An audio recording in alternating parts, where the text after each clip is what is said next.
సన్నిధానంలో భక్తజనులు అందరితో సామూహికంగా గ్రామస్తుల యొక్క సహాయ సహకారాలతో మరి వాటి రోజున ఈ దివ్యమైన కార్యక్రమం శ్రీ రాజశేఖర్ గారు వారి దంపతులు, రాజశేఖర్ గారు వారి దంపతులు, అపర్ణ గారు, రాధాకృష్ణారెడ్డి గారు, భూలక్ష్మి గారు దంపతుల ద్వారా మన గ్రామ పెద్దలు, పురజనుల యొక్క భక్తజనులు, ఈ సమాజం మొత్తం కూడా మన ఊళ్ళో భక్త సంఘం మరి ఆ పరాత్ముడు ఆ శివయ్య అందరికీ కూడా నిలబడి మీ మనస్సులందు సంపూర్ణమైన శివుడానికి లేకుండా శివయ్య కూడా కూడదు. ఇంకా కార్యక్రమాలు మీ ఊళ్ళో ఇంకా 3 రోజులు చేయాల్సినవి. సరే ఇది కాదు, ఇది కాక ఇంకా 3 ఉన్నాయి. ఆ 3తో మనం ఉంటామో తర్వాత ఉంటాయా, ఎందుకంటే మనము పెట్టుకునే కార్యక్రమం అయిపోవాలి. భర్త కారయిత జైవ ప్రేరక చారుమోదక సుకృతే దుష్టే జైవ చత్వార శుభభాగ నలుగురు భాగవతం. ఈ నలుగురు భాగవతంలో ముందు ముఖ్యంగా ఒక కర్త, ఆయన ముందు ఇంజన్ నడుచిపోతూ ఉండాలి. ఇంజన్ నడిచిపోతూ ఉంటే కొబ్బరికాయలు వస్తాయి, పసుపు వస్తుంది, కుంకుమ వస్తుంది, మనందరం సహాయ సహకారాలు అందరం నడిచిపోతుంటాం.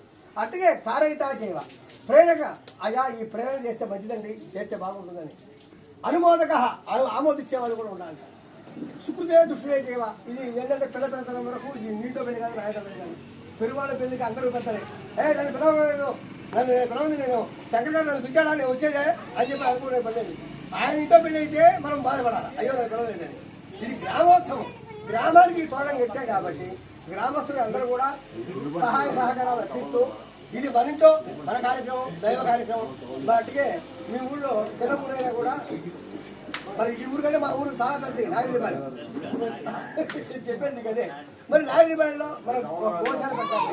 నాగిరిపాలెం అంటే మా ఊరు మొత్తం పెట్టలేనండి. ఈ ఊరికి ఆ ఊరికి తగ్గ బంధుత్వం, మా ఊరు పక్కనే.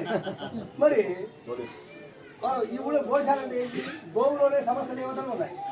మరి ఆ బ్రహ్మేభోగ శృంగేరి జగద్గురు యొక్క ఆశ్రమంలో స్వామివారి యొక్క ఆ గోశాల, మన గోశాలతో పాటు శివాలయం, శివాలయంతో పాటు అమ్మవారి, మరి రాముల వారి దేవాలయం, మరి ఇట్లా ఆంజనేయ స్వామి గ్రామ రక్షకుడు.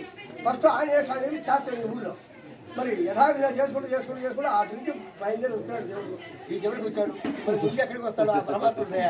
మరి ఇదంతా కూడా ఎందుకు చెప్తున్నాడంటే కర్త కారయిత జీవ ప్రేరక చారుమోదక సుఖే జీవ చత్వారి సమభాగ అనిత్యాది శరీరాన్ని భగవద్గీత ఒక్క మాట చెప్పాడు మనకి. ఈ శరీరం ఎప్పుడు శాశ్వతం కాదు, నువ్వు ఇవాళ ఉన్నావు, రేపు ఉంటావో ఉండవో తెలియదు. మహామహుల్ లాంటి వాడు కూడా నేను దేశాన్ని నేను ప్రభువులు అన్నాడు. అట్లాంటి మహారాజు కూడా ఆయన కూడా రాలిపోయాడు. ఎవడు శాశ్వతంగా ఈ భూమి మీద ఉన్నాడు. కానీ ఉన్నప్పుడు దీపం ఇల్లు దక్క పెట్టుకున్నట్టుగా మరి వాటి రోజున ఇవాళ ప్రదోష పూజ, తర్వాత రోజు ఏముంది భాను సప్తమి, ఆరోగ్యం లేని వాడి వ్యక్తికి ఇవాళ రోజున ఉదయం నుంచి సాయంకాలం వరకు స్వామివారి యొక్క పూజ. ఇవాళ 10 గంటల టైంలో చేస్తా ఉంటే వచ్చే ఉంది. ఆ టైం నుంచి మొదటి నుంచి నిరాహారంగా ఉండి చేస్తే బాగుంటుందనే ఉద్దేశంతో సత్సంకల్పంతో ఇవాళ ఈ కార్యక్రమం